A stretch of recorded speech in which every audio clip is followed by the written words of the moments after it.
สวัสดีครับวันนี้จะพามารีวิวทางเข้าร้านนะฮะ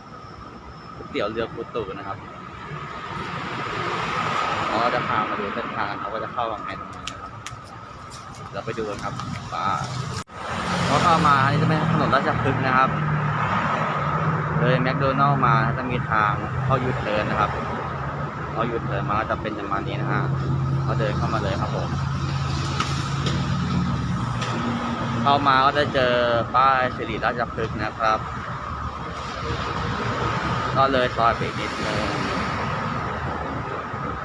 นะซอยอยู่ข้างหน้านะครับซอยนี้เลยครับเห็นป้ายซอยนะประชารังสรรค์ซอยบางกลาง37นะครับก็เลี้ยวเข้ามาเลย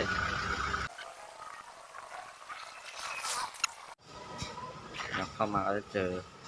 มัน50 เมตรเจอน้ำนะครับก๋วยเตี๋ยวเรือกูตู่บรรยากาศร้านนะแล้วประมาณนี้นะครับ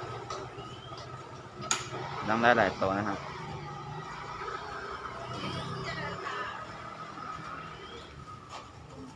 มีหนึ่ง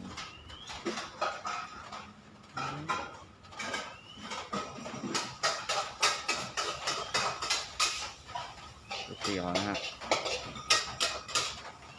แม่ค้าทำอะไรครับพี่แห้งค่ะบรรยากาศร้านนะครับ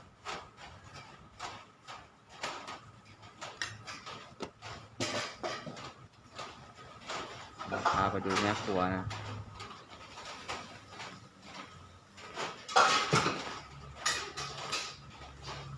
วันนี้พนักงานล้างจานคนใหม่ครับ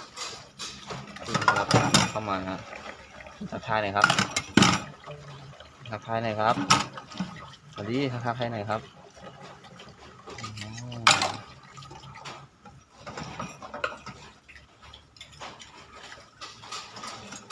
ห้องน้ำไม่เข้านะครับ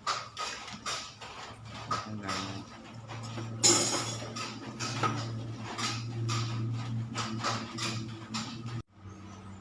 ก็ท่านใดผ่านไปผ่านมาก็ลองแวะชิมกันได้นะครับผมฝากร้านก๋วยเตี๋ยวเรือกูตู่ด้วยนะครับเจอกันใหม่ครับสวัสดีครับ